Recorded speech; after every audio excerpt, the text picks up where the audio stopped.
Dalam genggaman Allah lah segala kebajikan. Innaka, sesungguhnya engkau maha kuasa atas segala-galanya. Jadi kalau kita mendapatkan sesuatu itu belum menjadi karunia yang sesungguhnya, itu baru cobaannya. Nah, yang tidak lulus, yang sibuk dengan kudanya, tidak sibuk dengan pemberinya. Ada yang seperti itu tidak? Ada yang seperti itu tidak kira-kira? Ada atau banyak? Banyak atau banyak sekali? Kita termasuk tidak? Iya. Jangan langsung soleh ya kalau mendengar, yang jujur-jujur saja.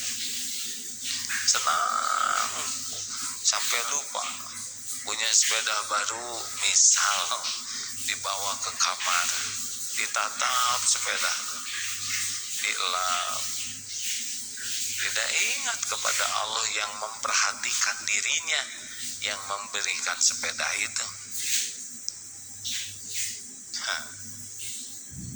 Langsung ingat sepeda yang sudah dijual ya. Sudah, namanya juga musim Covid hadirin ya. Yang kedua adalah ketika diberi nikmat, dia sadar ini karunia Allah.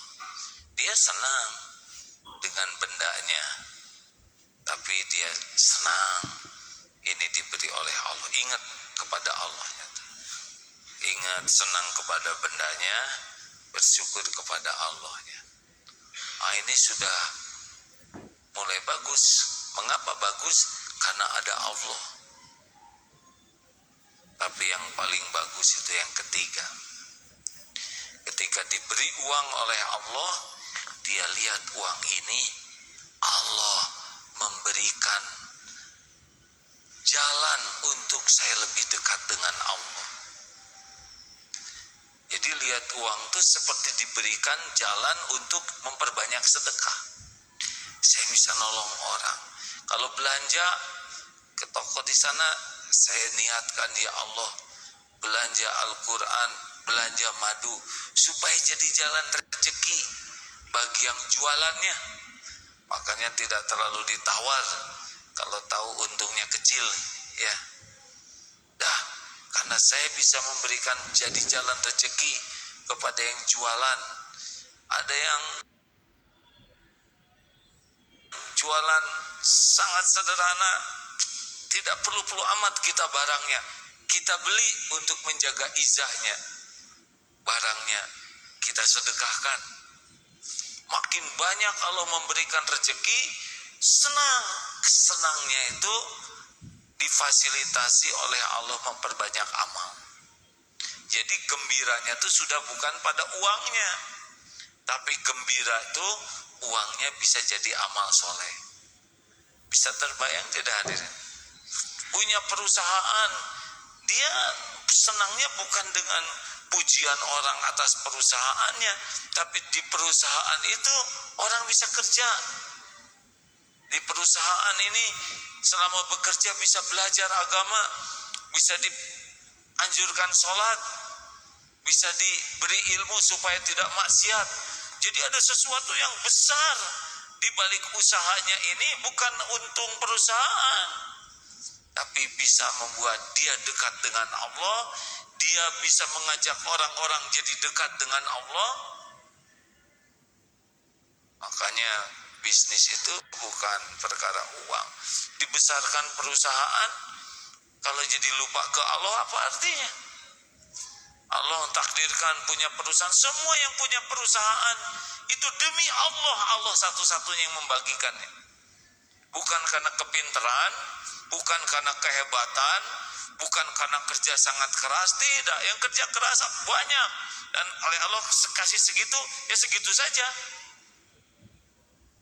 Ada yang kerjanya kurang keras, jebret saja Allah kasih. Ada nggak yang begitu kira-kira? Ada yang dapat warisan ya.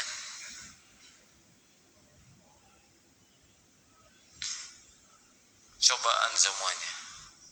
Nah, orang-orang yang bersyukur itu, yang ketika lihat sesuatu tuh seperti difasilitasi oleh Allah untuk dekat dengannya.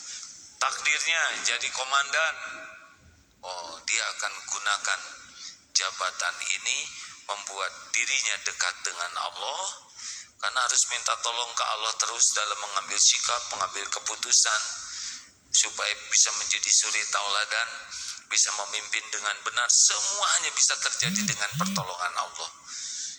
Dirinya jadi dekat dengan Allah, dan dia gunakan kekuasaannya sebagai pimpinan untuk ngajak orang dekat dengan Allah Subhanahu wa Ta'ala.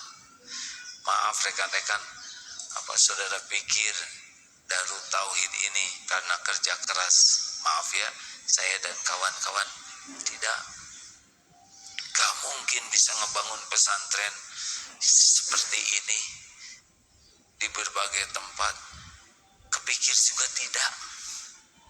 Tapi nyata ada. Ini Allah yang merencanakan, Allah yang membuat, dan sudah ada Darut Tauhid ini tulisannya di Lauh Mahfuz sebelum saya lahir ke dunia ini. Terus kita apa ini? Yang ditakdirkan jadi para pimpinan di sini, kita diberikan ladang oleh Allah untuk bisa dekat dengan Allah lewat Darut Tauhid ini, dan ladang mengajak orang jadi dekat dengan Allah. Gak boleh merasa berjasa, Allah yang membangun semua ini. Tidak ada saya, tidak ada para pimpinan di sini, lanjut saja sesuka Allah. Makanya ladang pendekat ke Allah. Kalau bisa begitu, insya Allah syukurnya akan luar biasa. Ada orang tua, bagi yang masih ada orang tua, melihat orang tua tuh nikmat dari Allah, karena diberikan jalan oleh Allah kita bisa berbakti ke orang tua. Jadi melihat orang tua itu seperti melihat pintu gerbang surga yang Allah berikan. Tidak ragu-ragu mengeluarkan harta, tenaga, pikiran, waktu, doa terbaik. Sekarang nanti orang tuanya sudah wafat, ya salah satu pintu gerbang surganya sudah tertutup. Bagaimana dong kalau sudah meninggal orang tua? Lihat sanak saudaranya. Kalau masih ada saudara ibu, saudara bapak, itu pun yang kalau kita bantu saudaranya, orang tua akan bahagia. Teman-teman orang tua yang kalau kita bantu, lakukan saja. Hadirin sekalian, jadi kalau kita mendapat sesuatu dari Allah, yakini ini dari Allah, dan ini untuk mendekat ke Allah. Jangan berat, pasti beda nanti hadirin. Ada yang susah punya rumah, ada